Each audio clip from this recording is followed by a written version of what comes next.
Olá, boa tarde. Meu nome é Bruna, sou professora de História e também aluna do curso de Ciências Políticas, né?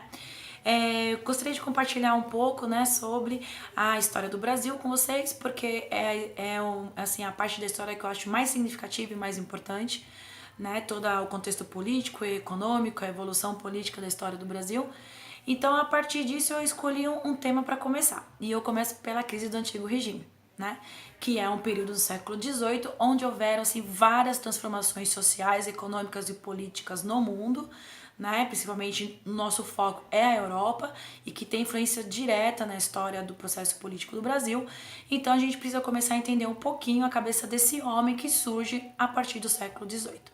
E aí eu ponho, né, puxo aqui um tema como princípio que vai nortear, né, esse século XVIII, que é o pensamento ilustrado, né? Ou seja, a razão, o princípio da razão, onde ela vai estar instigada nos grandes enciclopedistas, né? Como, por exemplo, a nossa referência, Montesquieu, Rousseau, né? Jean-Jacques Rousseau, Diderot e também o Voltaire, né? Então, eles são a nossa referência para essas grandes modificações que vão começar, então, a chacoalhar, né? O antigo regime, que é uma forma de governo absolutista, onde o rei detém todos os poderes na mão dele, né? Ou seja, ele executa, ele legisla e ele também é o próprio juiz do seu país.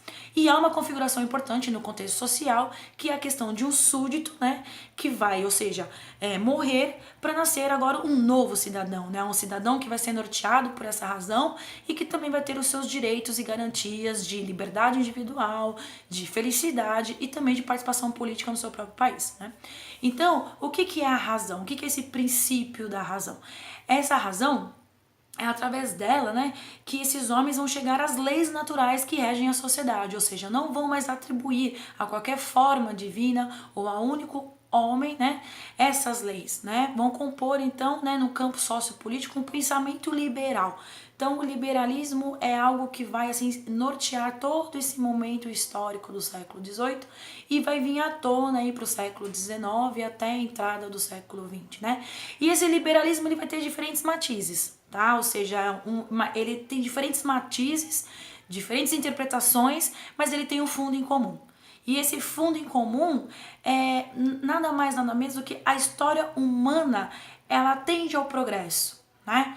Ela tende ao progresso, tende ao aperfeiçoamento do indivíduo e da sociedade a partir de critérios propostos pela razão, né? Então, ou seja, a felicidade, ela é o objetivo supremo de cada indivíduo.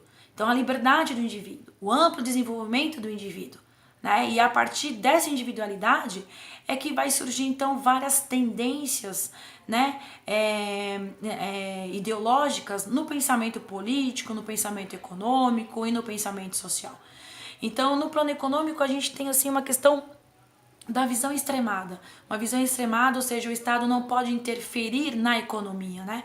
Ela limita-se somente na garantia de educação do indivíduo e da segurança, mas no contexto somente dos cidadãos, né?